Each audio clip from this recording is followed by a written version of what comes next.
আসসালামু আলাইকুম। আজকে আপনাদেরকে দেখাবো ব্রাদার সাইকেল মেশিনের প্রোগ্রাম কিভাবে করতে হয়।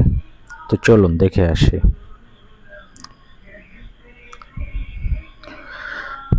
শুরুতেই আমরা মেনু বাটনে চলে যাব, হোম বাটনে। এখানে এই যে প্রোগ্রাম, তারপরে ইয়েস, একটু ধৈর্য ধরেন।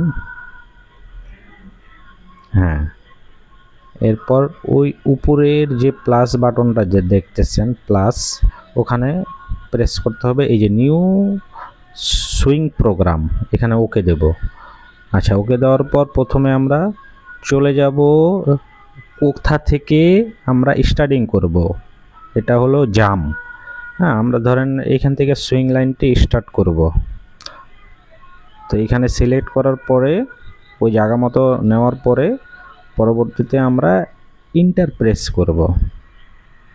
ইন্টার প্রেস করার পরে এখন আমরা চলে যাব back stitch, auto back stitch দেব আমরা। এই যে আমরা অটো ব্যাক স্টিচ দিচ্ছি সামনে এবং পিছনে। এটা হলো পিছনে auto back stitch. Auto back stitch দেওয়ার পর ইন্টার প্রেস করব। হ্যাঁ, এখন আমরা লাইন টানবো। এই যে আমরা লাইন টানতেছি। আর একটা জিনিস বলে রাখি, এটা হলো আপনার দুইটা লাইন টানবো। হ্যাঁ, দুইটা লাইন টানার মাঝখানে আমরা একটা স্টপ হবে। প্রোগ্রাম একটাই থাকবে, কিন্তু একটা লাইন হওয়ার পরে আবার ওইখানে এই যে স্টপ হবে। পরবর্তীতে প্যাডেল চাপ দিলে আপনার হলো দুইবারে ইয়া হবে, মানে রানিং হবে। হ্যাঁ, তো এই যে এটা এইখানে আমরা যাওয়ানোর পরে এটা হলো স্টপ পজিশন। একটা লাইন টানার পরে এই যে এখানে চলে যাব, এখানে আমরা এই যে কোডে যাব। হ্যাঁ, কোডে যাওয়ার পরে তারপরে যে স্প্লিট, তারপরে নিডল আপ, আর নিচে হলো নিডল ডাউন। হ্যাঁ, নিডল আপ রেখে এখন আমরা ইন্টারে প্রেস করব। এই আমাদের মানে স্টপ, এখানে একবার স্টপ হবে।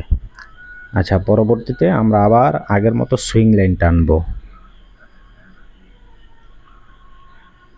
আচ্ছা, এই এখন আমাদের দুইটা লাইন হয়ে গেছে, কিন্তু মাঝখানে একটা স্টপ পজিশন হবে। হ্যাঁ, আচ্ছা, এখন আমরা প্রোগ্রাম, আমাদের প্যাটার্ন শেষ, এখন আমরা একটি প্রোগ্রাম করব। আচ্ছা, প্রোগ্রাম নাম্বার দিলাম 22। হ্যাঁ, সেভ, এখন সেভ দেব।